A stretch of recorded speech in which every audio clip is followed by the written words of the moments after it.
We have some social media questions for you from the internet. All right. You a big fan of social media? Yeah, it's a good thing. I try to get it off. I try to get it off especially when I'm trying to write a new hour, because that's a big thing that you can.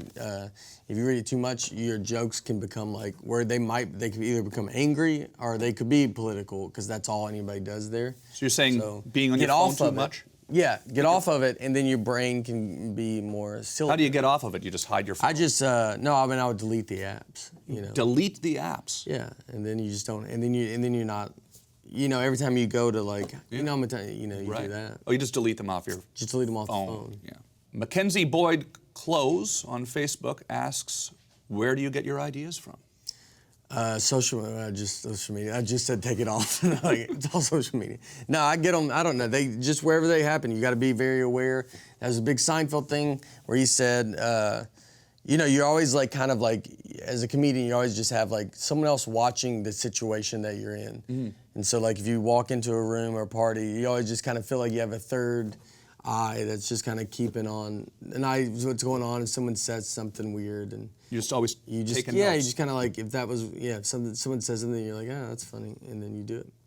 Okay. Eric Lott on Twitter asks, was there ever a point that you almost quit or thought you'd never make it? If so, how did you keep going?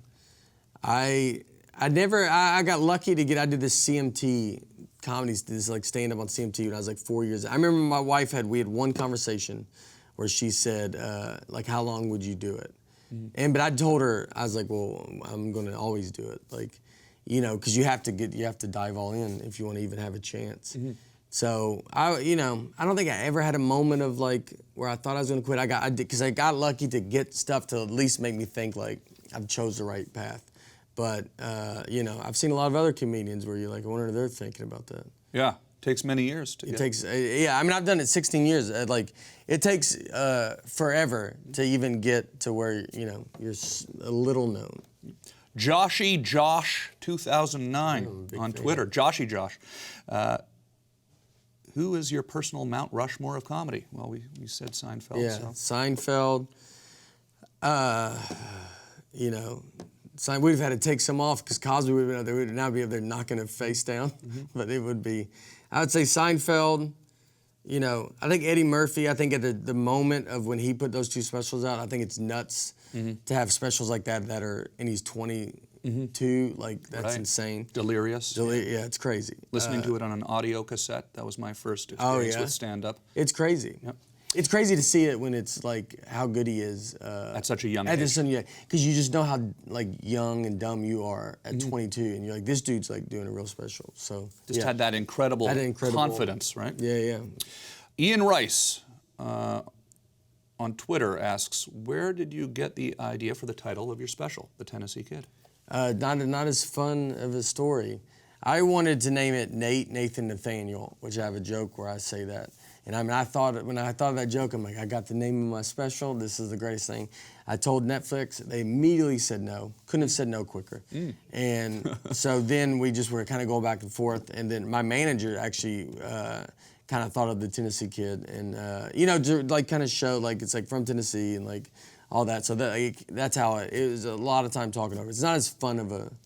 Titles are always hard, right? You're trying to encompass everything. You will always have an idea that you think is great, and then everybody else will tell you no.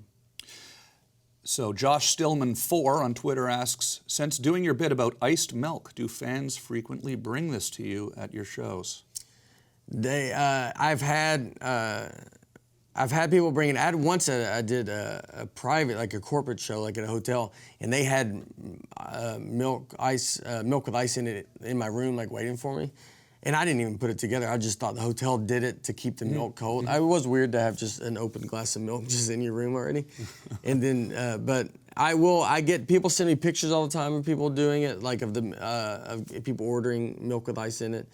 And it's, it's just nonstop. So it gets brought up a lot, and but I haven't had too much delivery, which is good. I would never, I don't really like it, so I don't want to drink. Now you got it. All you can drink, iced milk. At Brady Comedy on Twitter asks, how long did it take you to find your comedic voice? I always think you learn how to write a joke first, or you learn how to find your voice first. I always think or that's kind of how you start. People can they get their voice right away, and then they got to figure out how to do, one or the other. I think I was more learning how to write a joke, like in New York, learning how to get your jokes tight and all that kind of stuff. So I think finding my voice, I think you still always are finding it. And, but I've done it 16 years. I mean, it was 10 years. I mean, it's not too long ago. Mm-hmm. And I think it still will become more and more and change more and more. Never miss a beat. Subscribe to Larry King now and watch new episodes every day.